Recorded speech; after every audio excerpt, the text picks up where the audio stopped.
Your results will turn those who ignored you into fans. So don't slow your progress because you're trying to convince other people. Don't slow your progress because you're trying to drag too many people with you. Sometimes you're not hitting your goals because you are carrying the weight of those around you. And some people are just not ready to go where you are going, and you've got to recognize that. Do not yield to distractions. Focus on you. So many people dream big dreams, but they never take any action. If you don't believe in yourself, you've already lost the battle. Not believing in yourself is a losing battle because either you won't try at all or you will convince yourself that you can't do it. And when you convince yourself that you can't do it, your results are going to confirm what you believe. And when your results confirm what you predicted, then you're gonna say, see, this is who I am. Why should I even try? That is where you begin to fall short of your goals. You fall short of your goals when you predict that you're not going to hit them. And sometimes you're too focused on probability. You're asking yourself, well, what's the likelihood of this happening? Versus focusing on the possibility. Asking yourself, how would my life change if I accomplished this? Ask yourself that question. And don't wait on approval from anyone outside of you.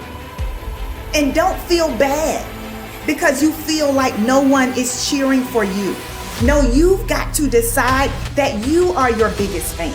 You've got to decide that you're gonna finish what you started if you don't have one person supporting you.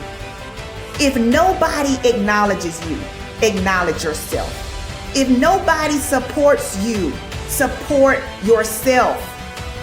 You achieve your goals only when you are disciplined enough to keep showing up when you don't feel like it. So don't just talk about what you want to happen. Commit to making things happen. Be an action taker and recognize that you don't have to be jealous of anyone. You don't have to compare yourself to anyone because you have the ability to create the life you want. So how about this? How about you try comparing yourself to the person you were 30 days ago? Over the last 30 days, have you learned and implemented something new? Are you mentally and emotionally stronger than you were 30 days ago? Have you stretched yourself or have you pursued comfort? These are the types of questions that you should be asking yourself. Why? Because winning requires focus. Winning requires intention. It's not enough to just do physical strength training. Physical strength training is not enough. You also have to train your mind to handle stressful situations. You also have to increase your capacity to handle rejection and disappointment. Why? Because when you train your mind to be strong, you are less likely to quit when you encounter resistance. So what do you believe about you? How do you talk to you about you? Take a moment to think about what you've been saying to yourself about yourself. The good news is that your mind will believe whatever you tell it.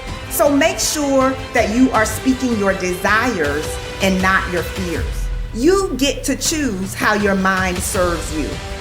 You get to choose whether or not you will pursue peace or toss and turn at night because you're not seeing the results that you desire to see. Everyone is given 24 hours per day. Some people are super productive while others are not productive at all. Some people set boundaries while others allow distractions to slow them down.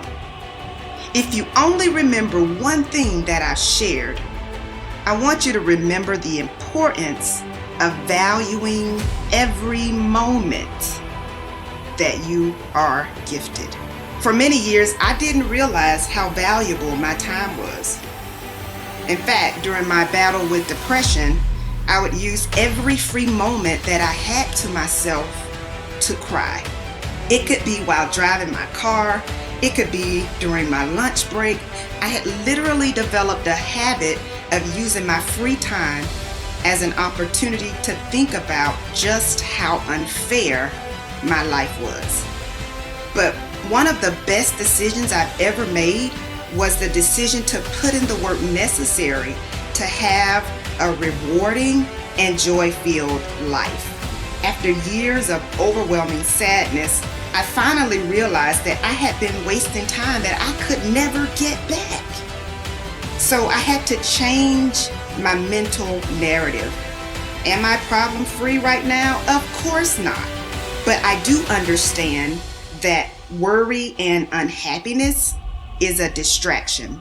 So if unhappiness will not resolve your problem, doesn't it make sense to at least attempt to enjoy life?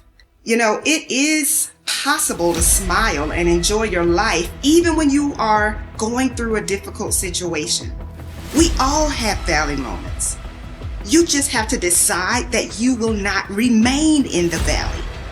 I don't want you fighting meaningless battles. I don't want you trying to carry unmotivated people.